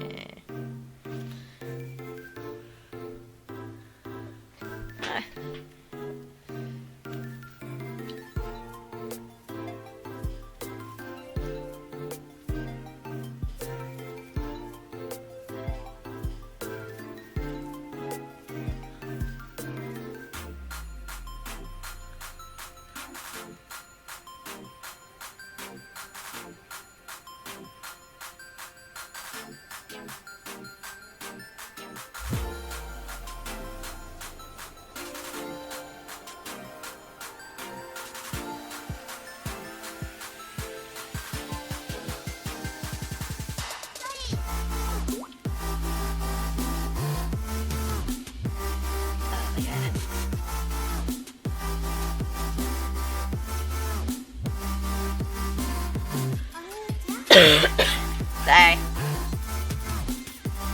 This is my fall cough. People get interested when I like say I have seasonal allergies, and they're like, "Oh yeah, you have spring allergies." I'm like, "No, I have spring and fall allergies." They're like, "What?" And I'm like, "Yeah, I have allergies in fall too." They're like, "What do you mean?" I'm like, "Well, there's no pollen, but it's also the time where there's a lot of mold, there's a lot of dust, there's a lot of animals going around just like getting ready for shit, and I have allergies." Because a lot of people have allergies, like, it's spring. They have allergies in spring. When spring is over, they're fine. And I'm like, I have allergies all year round, baby. I get a lot of allergies in winter because, like, dust builds up in places and, like, there isn't much of a breeze and I just don't get, like, it's not the same allergies, but, like, it's the time of year I usually get a cough. And, like, people are like, I feel like I can't cough in public.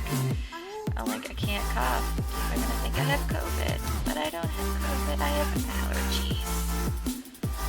And, like, even coughing, like, I have asthma or I choked on something, because it happens a lot. Like, I choke on air. That's fun. Like, I'm looking around, like, people are looking at me. They think I have the virus. I don't have the virus. I'm just an ill person.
Sorry, I'm not so talkative.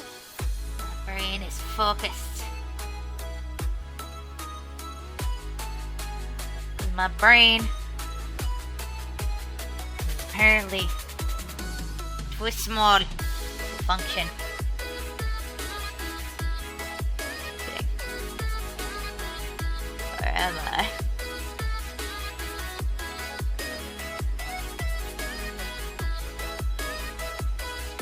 Tomorrow I have an interview and I don't know what to fucking do with my life.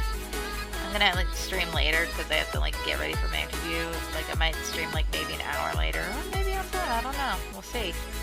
But like I have an interview tomorrow at like a fucking furniture house, like a furniture place, and like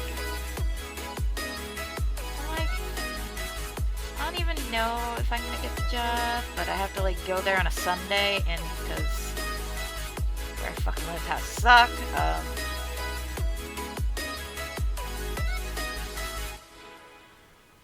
They decided that, hey, even though we have like businesses open on like Sundays, we're not gonna like keep our fucking doors open. So we're not gonna like run buses, and I'm like, fuck you. So I do not live close enough to this place to fucking walk. Which means I have to pay for a taxi. I fucking hate paying for taxis because they cost a lot of money.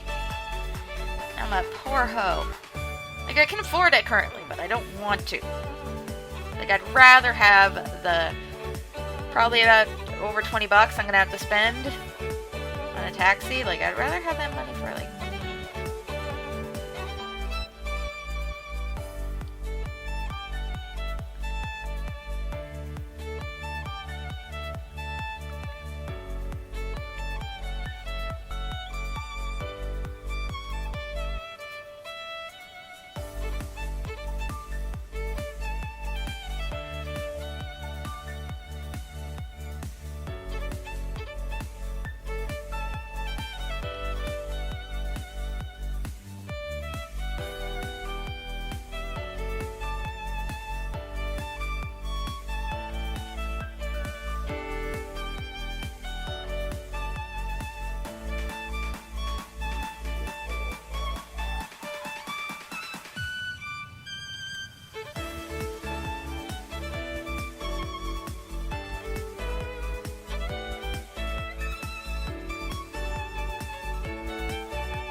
side.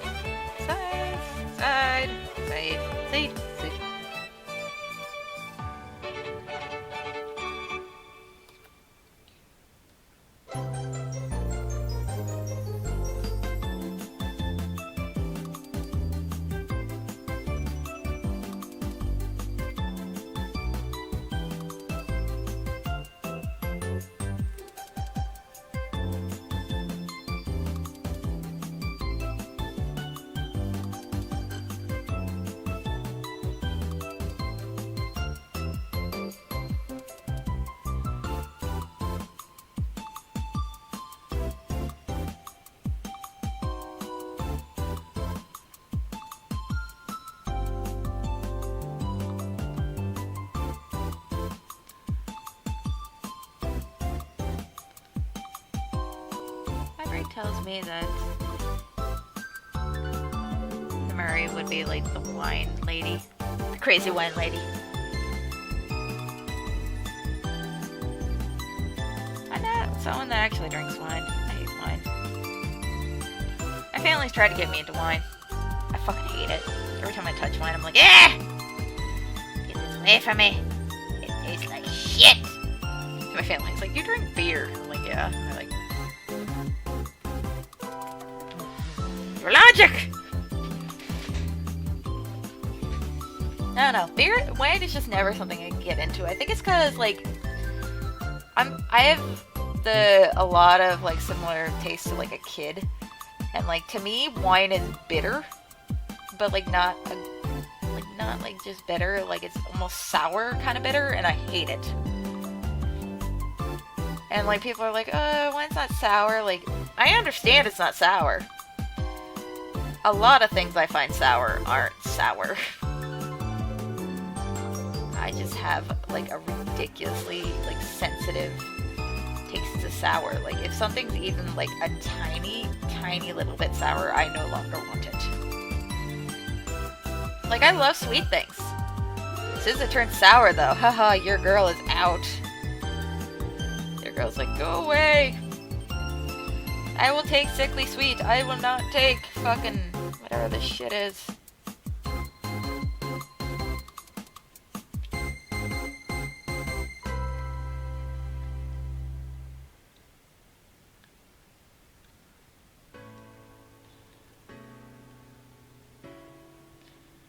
another thing I don't like is ciders. I've tried to like ciders. I hate ciders. I like beer and hard liquor mixed with soda. And that seems to be what I go with. Like, I could totally see Namuri being a wine girl. Like, she drinks hardcore too, but like, given the choice, like, she's just having a relaxing night at home. This girl's breaking open a bottle of wine. She is that kind of lady. Some of my coworkers are like, oh my god, like, we'll get wine. Like, they're like, well, me and my friends get like box wine and like order in the group and like each take a bottle, and like, I hate wine. I wish my friends would all agree on like a kind of beer, and like we'd all get like beer made, but number one, we're all cheap hoes, and we're all kind of poor, so that's not happening.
Look at this girl.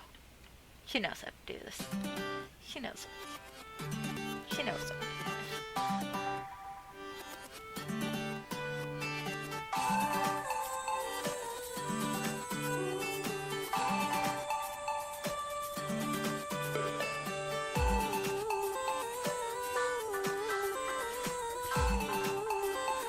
She's like fisting back a fucking bottle of wine. These two make out in the background. She knows how to live her life. Oh, fuck. Oh, sorry. My butt.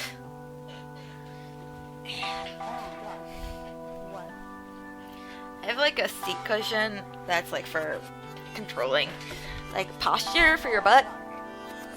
Like so that your back sits up straight and like you don't hurt your back. But like eventually it kind of hurts my ass. So yeah. There.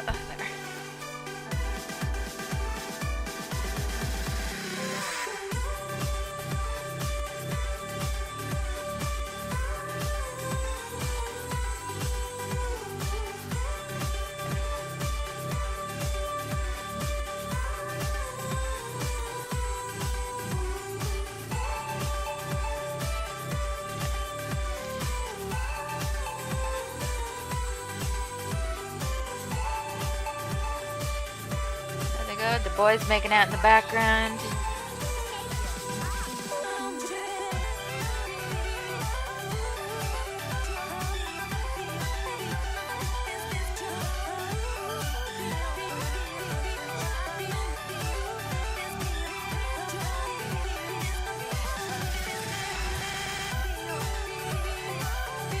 Yeah, Mega Nazawa, a hairy man, okay?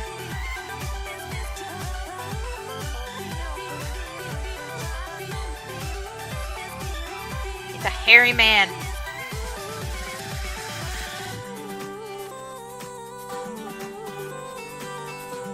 Looking beautiful.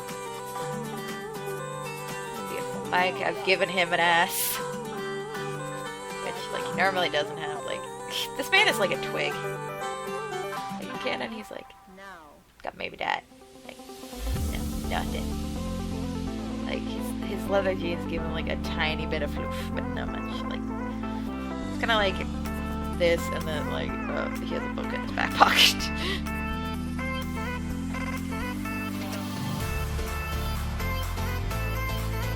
Line art for that is done. I don't feel like coloring it right now. Something else I want to doodle on right now.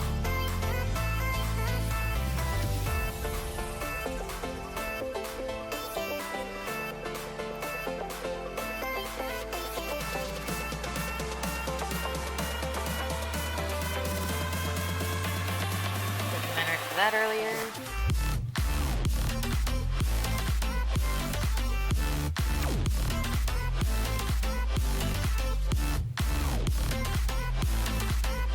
A lot of these are like mixed, like super old drawings.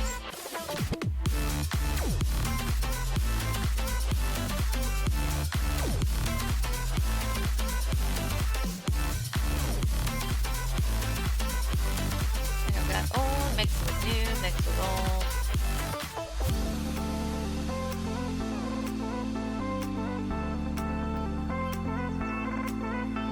It's an interesting mix looking back at this.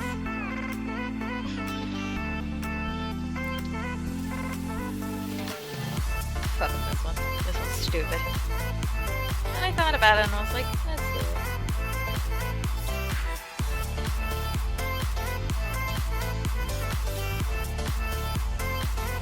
Literally like a Psycho Stick fucking thing, or one of the metal bands. I was like, hey, let's go.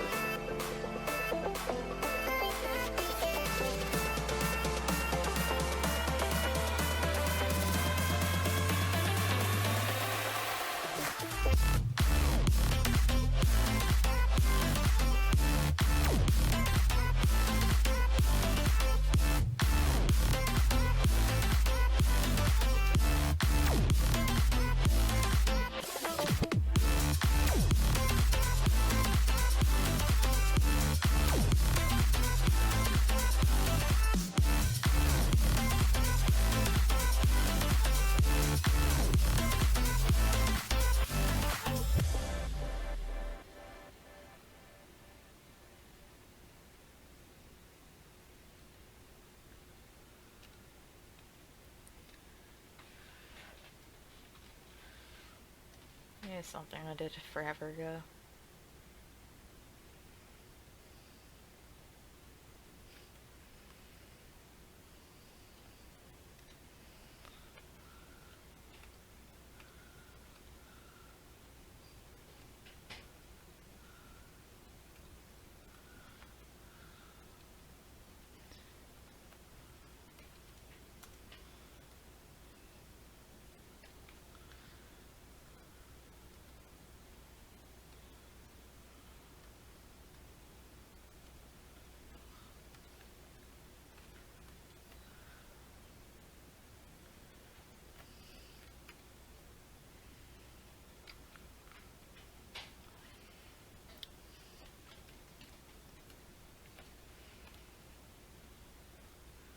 I did this drawing back in, I think it was high school. I never really did much else with it. I really drew it and then never really finished it, and now I kind of want to, and I think it's terrible looking. So we're just gonna go. It's gonna be great. We're just gonna doodle over top of this. We might not get far. Let's see where we go.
This is my one of my OCs, my fucking...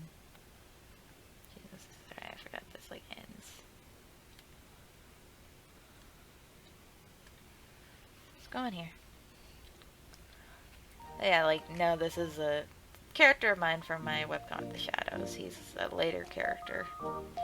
He's like a second generation character. Like, I have characters that are part of the first generation of, like, characters, and then he's a second gen. His name is Slash. And not after the guitarist. No, after fucking obscure, not so obscure anymore, but was very obscure Teenage Mutant Ninja Turtles character.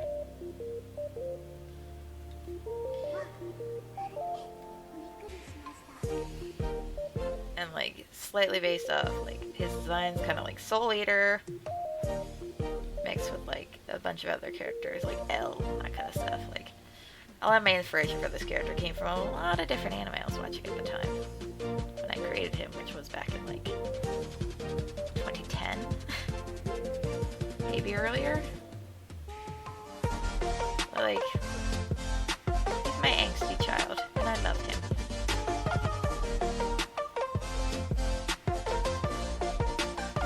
He's got super spiky hair, and like he actually has like the whole like, you know how Soul Eater's got like the jagged teeth? Like he's got jagged teeth. He's a genetic experiment, and he's a sweetheart, and I love him.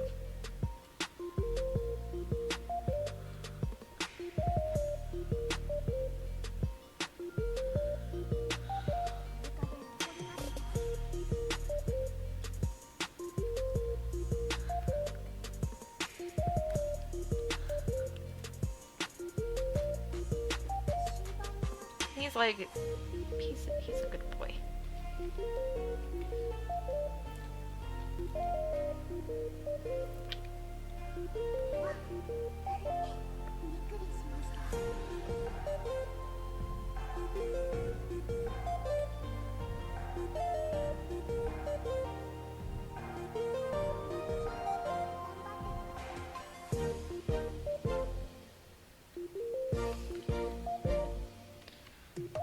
Like he's a good boy.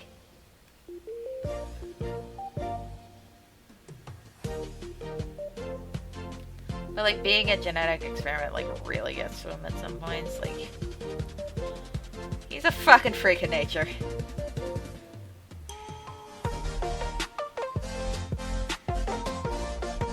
And he was also like used as a child soldier. So he's got a lot of fucking mental health issues. But he's like a sweet boy, and I love him.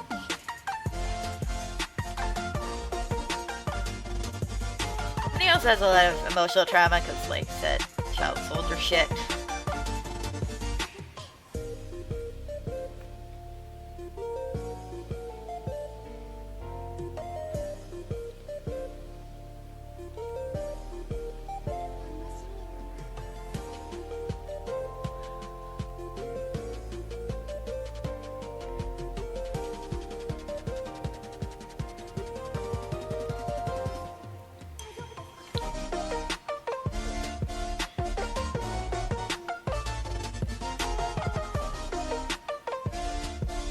Like, the way this kid was like a child soldier was basically like the guy who created him. Basically, at some point, it was like, I created you to be a fucking killing machine. I don't care if you're like 5, you're gonna fucking murder people for me. And like, it fucks like Slash up a lot. And then because, like, he's so strong, like, he's, like, developed, like, a complex. He's like, I can save people. Like, I can take a lot of punishment. Like, not everyone else can. So, that means I must take the punishment. And people are like, no. Especially his parents. His parents are like, no, you fucking don't. Like, they both have savior complexes, too. Like, a lot of characters in my show have, in my webcomic, like, have fucking mental health issues.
And there's his friend Augie, who's a little fucking... He's a little shit. Like, he's a generally good guy, but he's, like, also just kind of like that douchebag.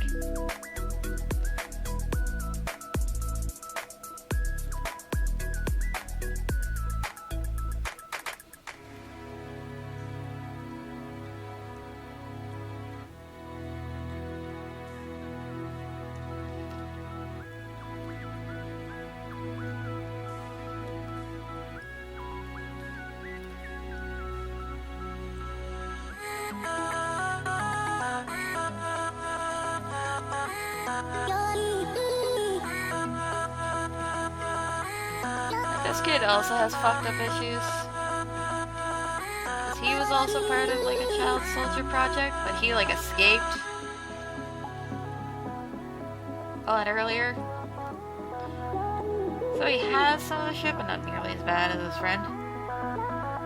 Just why they get along. He's also like a little fucking pervert.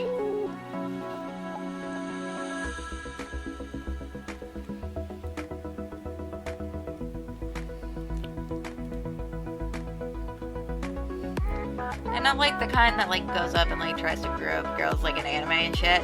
Like no, like he's just mine perpetually in the gutter and he's just like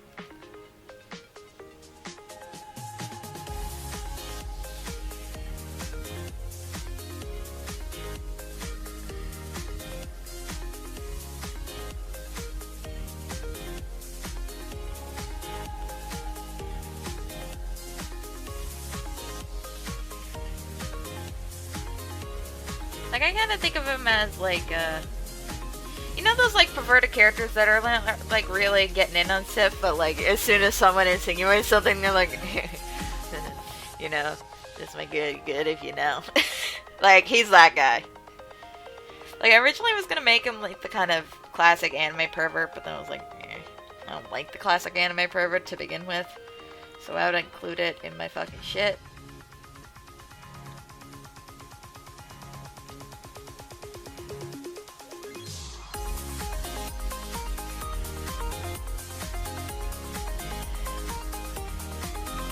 Also, like, he's one few that doesn't have, like, a slightly interesting, like, haircut. He's just got a typical, like, short haircut. So a lot of my characters, if, like, they have a shorter haircut, I give them, like, something else. Or, like, if a character's long, like, one of my characters, like, she has a distinct swoop, and then, like, a go down. Like, this is her newer design. And then, like, she's got long hair that's in, like, a giant braid. Or like another character has like swing, down, down. And like his hair can go up or down, but like later on it's like back like a ponytail like this. Or like one of my characters has like this kind of hair. So it's like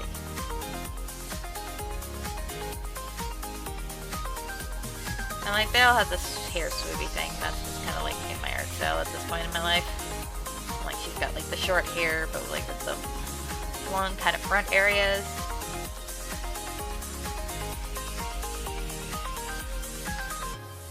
And my character, like she has the swoops, and then, like this whole thing, like shaved side, and then like boom, it goes out into like a ponytail.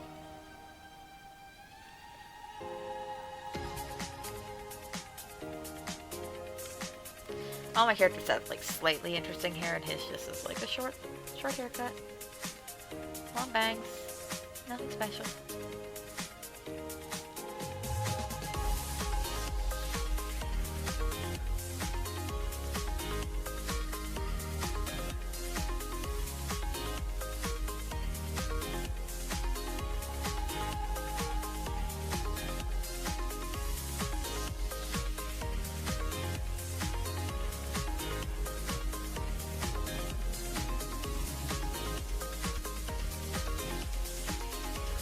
he just kind of looks like your average Joe. That's kind of his thing.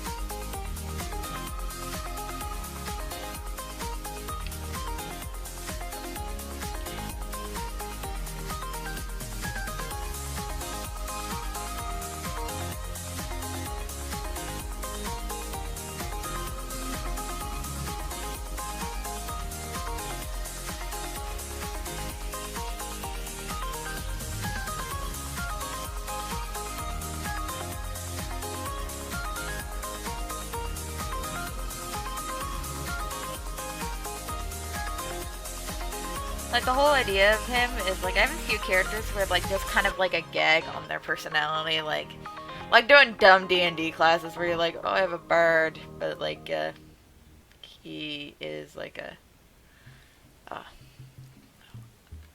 better one, like, I have a priest, but, like, he's an alcoholic, that kind of thing. Like, this guy looks super ordinary, but he's actually, like, not fucking ordinary at all. Like, he can turn into a fucking scythe. And, like, super, like, he turns into weapons. Like, he could literally be, like fucking knife out of him. He chooses a scythe normally.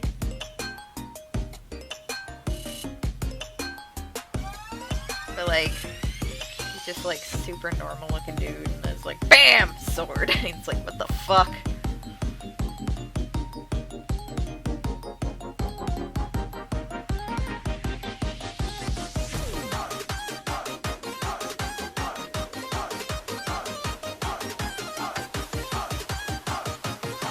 Best friend is this, like, giant, like, fairly tall, fairly muscular, fucking crazy hair, red-eyed, spiky hair, red-eyed, sharp teeth like a motherfucker.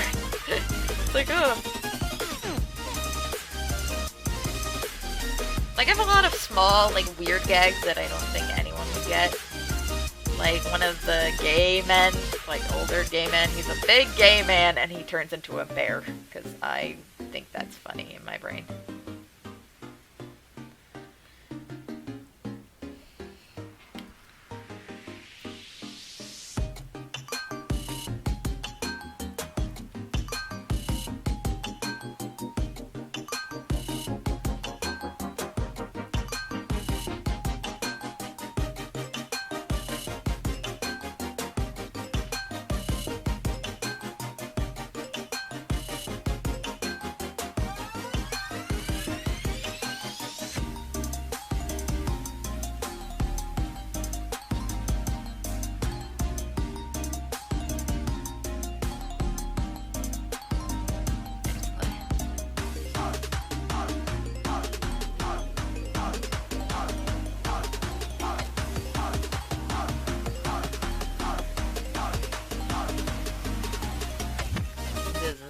They're my dudes. I gave him, like, kind of, his name is Augustus. Usually called Augie. Ark. And then his name is Flash.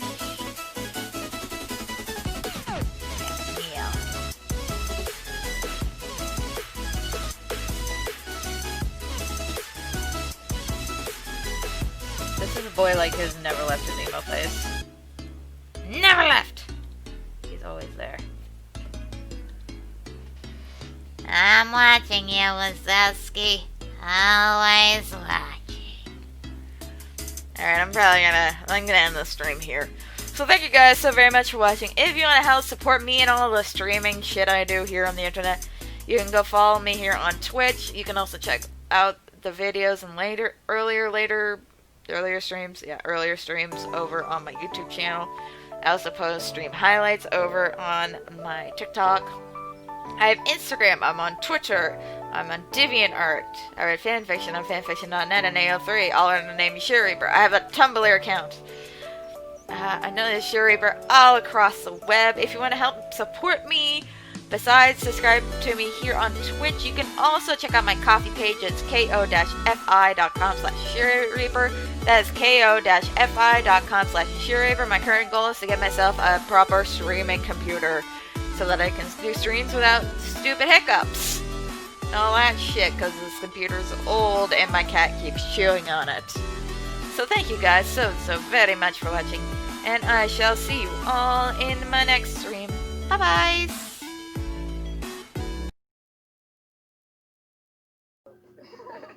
Like my brother said, you are like an angel to us, because if you weren't here, this wouldn't be happening anytime soon.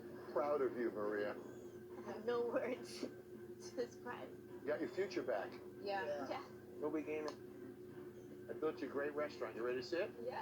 I'm ready. I'm ready. Count of 3. 1, 2, 3.